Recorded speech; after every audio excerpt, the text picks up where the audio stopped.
Hallelujah.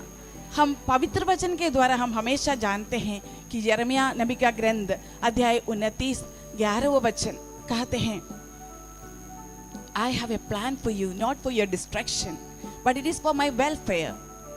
Hallelujah. मैं तुम्हारे लिए एक योजना किया हूँ, वो योजना आपके लिए आशामय योजना है, आपके विनाश के लिए नहीं है। हालेलुया।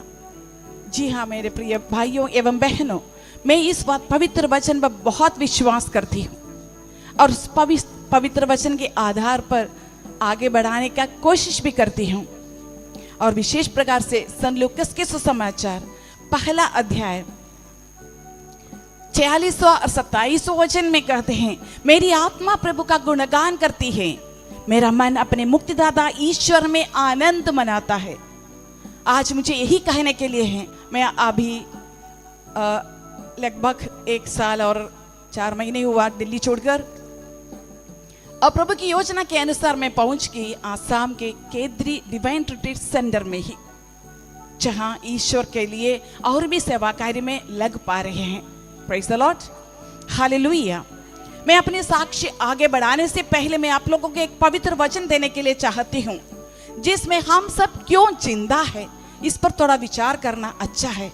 जैसे कि अभी हम 7-8वां दिन में चल रहे हैं तैयारियों के, पवित्र आत्मा अभिषेक पाने के तैयारियों में, अनुग्रह पाने के तैयारियों में, नवनीकरण पाने के तैयारियों में, विभिन्न प्रकार के आशीष पाने के लिए हम तैयारियां कर रहे हैं। साथ साथ एक बार हम मनन चिंतन करें कि क्यों मैं जिंदा हूं, क्यों आप में से हर एक व्यक्ति जिंदा है। निर्गमन ग्रंथ अध्याय 9 पद संख्या 16 में कहते हैं, निर्गमन ग्रंथ the book of Exodus chapter 9 verse 16 says, मैंने तुमको केवल इसीलिए जीवित रखा है कि मैं तुम्हें अपनी शक्ति का परिचय दूं, जिससे मेरा नाम समस्त पृथ्वी पर ज्ञात हो जाए। हालेलुया। प्रभु यीशु हमसे ये कहता है, Jesus telling that why I have let you to live, there are 2 reasons for why I am alive now. First one is that मैं इसलिए तुम्हें जीवित रखा कि अपनी शक्ति का परिचय तुम्हें दूं, और दूसरी बात यह है कि मेरा नाम समस्त पृथ्वी पर ज्ञात हो जाए। This message is not only for me but for every one of us. Hallelujah. क्यों हम में से प्रत्येक व्यक्ति इस वक्त जीवित है, क्यों जिंदा है? कितने लोग आज सवेरे नहीं उठा होगा, कितने लोग इन दिनों में अचानक मर रहे हैं, टप्पे गिर जाकर कई लोग मर रहे हैं। हालेलुया। विशेष प्रकार से कोविड के बाद तो कई लोग अनजाने में अचानक कदम हो रहे हैं, खबर हम कई जगह से सुनते हैं। हालेलुया, यीशु की जय हो। मेरे प्रियजनों, हमारे लिए प्रभु की 2 लक्ष्य है। पहली बात है कि प्रभु की शक्ति को हम संपूर्ण रूप से पहचाने, परिचय करें, अपनाए, समझे। दूसरी बात यह है कि प्रभु की शक्ति को लोगों तक पहुंचाए, संसार के कोने कोने तक पहुंचाए, उस ज्ञान को जानने दे। हालेलुया। मेरे बारे में मुझे कहना है, पवित्र आत्मा की प्रेरणा के अनुसार मैं बोलने चाहती हूँ। पवित्र वचन में हम देखते हैं सामुएल का ग्रंथ पहला ग्रंथ में 3 अध्याय का 9वां वचन में सामुएल कहते हैं, बोल प्रभु मैं तेरा दास सुन रहा है। बार बार कहते हैं, बोल प्रभु तेरा दास सुन रहा है।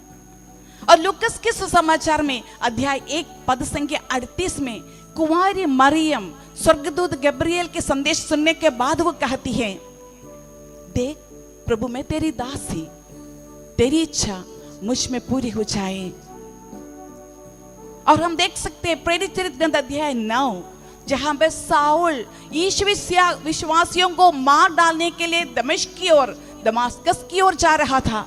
अचानक एक रोशनी उस पर पड़ा, वो गिर पड़ा।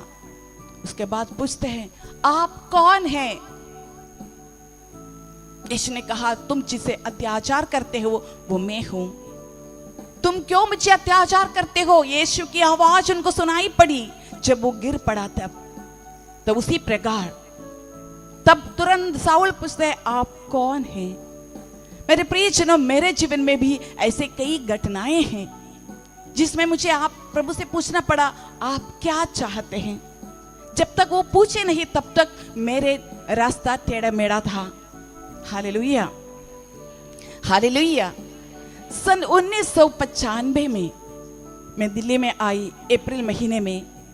उससे पहले 94 में मैं प्रार्थना सभा में बैठकर एक निर्णय लेना था मुझे दिल्ली आने के लिए, जिसमें मैं आने के लिए बिल्कुल नहीं चाहा था, क्योंकि मेरे हाल उतना बढ़िया नहीं था। उस वक्त मेरा स्वास्थ्य ठीक नहीं था, मैं चलने फिरने के लायक नहीं थी। मानो मैं एक ईसाई परिवार में जन्म लिया, पूरी इस विश्वासी में जीवन बिताए और बड़ी हुई। 12वीं कक्षा तक केरला में पढ़ाई किया। केरला के एक कैथोलिक परिवार में मेरा जन्म हुआ और नर्सिंग पढ़ाई के वास्ते मैं बिहार में पटना नामक जगह में गई, वहाँ पे पढ़ाई किया, नर्स बनी। हालेलुया।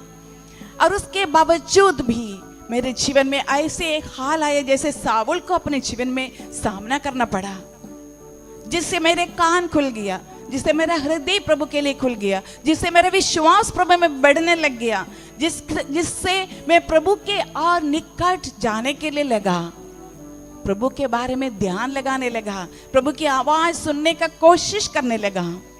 हालेलुया।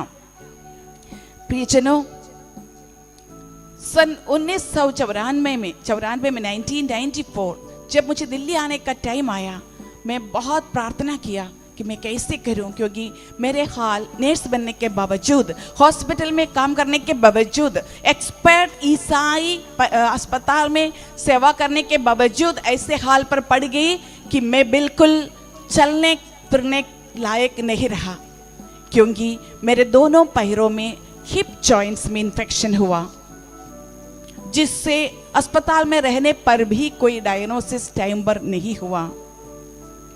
कई समय लिया डायग्नोसिस के लिए, बहुत लेट हो चुके थे। डायग्नोसिस होते होते मेरा पूरी दोनों जोड़ जम गया था, जिससे मैं चल नहीं पाती थी। आप लोग सोचते होंगे चलने में इतना क्या मुश्किल हो सकता है, लेकिन मेरे प्रियजनों, यदि चलना है तो हमारे पैरों को मोड़ना है, हर जोड़ उसमें लगता है, विशेषकर कमर का जोड़, घुटने का जोड़ सब मोड़ना है। जब हिप जॉइंट स्टिफ हो जाता है तो आप नहीं चल पाते हैं। तो उस वक्त मुझे दिल्ली आने के लिए मौका मिला, मतलब मुझे आना पड़ा। मेरी दीदी और मेरी बहन, अपनी बहन और उनके जीजाजी और 3 बच्चे थे, उन्होंने मेरे देखभाल किया। उनका नाम अगस्टिन है और मेरी है दीदी का नाम। दोनों होली फैमिली हॉस्पिटल में पटना में हम काम करते थे तीनों। लेकिन जब उनको यहाँ ट्रांसफ़र मिला, मुझे भी लेकर आने चाह रहे थे, मुझे छोड़ने नहीं मांग रहे थे, लेकिन मैं तैयार नहीं हुई, क्योंकि दिल्ली एक राजधानी होकर मैं कैसे मुश्किल से लंगड़ा फिरा कर यहाँ पे आके बड़े बड़े लोगों के सामने चल पाऊँ, ये सोचकर मैं बिल्कुल आने के लिए नहीं चाहा। लेकिन तब तक हमारी एक प्रार्थना सभा था, जिसमें रोज हम शाम 5:30 बजे 4, 10, 15 लोग मिलकर बैठकर आधा घंटा सिर्फ प्रेज एंड वर्शिप करते थे। ऐसे करते करते कुछ लोग उसमें बढ़ने लग गया, थोड़ा आगे बढ़ने लग गया, संदेश मिलने लग गया। तो एक दिन प्रार्थना करते वक्त मैंने बोला मैं बिल्कुल जाने नहीं मानती, क्योंकि जब ठीक से नहीं चल पाते, जितने लोगों से परिचय है उनके सामने तो ठीक है, नए नए लोग, बड़े बड़े शहर, बड़े बड़े लोगों के सामने मेरा दिल इतना दुखता था ज़्यादा कि शरीर के दर्द से ज़्यादा दुखते थे कि आने के लिए नहीं चाहते थे। लेकिन प्रार्थना में लगातार प्रार्थना किया और प्रभु की आवाज़ मुझे सुनाई दी हमारी प्रार्थना सभा में बैठे हुए लोगों के जरिए। एक दिन विशेष प्रकार से प्रभु ने कहा, उन्होंने प्रार्थना स्तुति आराधना के बीच में कहा, लूसी, प्रभु कहते हैं लूसी तुम्हें दिल्ली में ज़रूरत है। बार बार प्रभु ये कहते हैं कि लूसी तुम्हें दिल्ली में ज़रूरत है। तब तक मैं प्रभु में बढ़ने के लिए कोशिश करती थी, इसलिए प्रभु की आवाज को ना नहीं कर पाती थी। तब मैंने कहा, yes Lord, yes Lord, I am ready. जितना भी दर्द करना पड़े, सामना करना पड़े, दुख झेलना पड़े, शर्म आना पड़े, कुछ भी क्यों ना हो, बड़े शहर में आने के लिए तैयार हुआ, जिससे मेरी दीदी और मेरी जीजा और पूरे परिवार और मैं यहाँ शिफ्ट किया दिल्ली की होली फैमिली हॉस्पिटल में। तीनों एक ही हॉस्पिटल में काम कर रहे थे।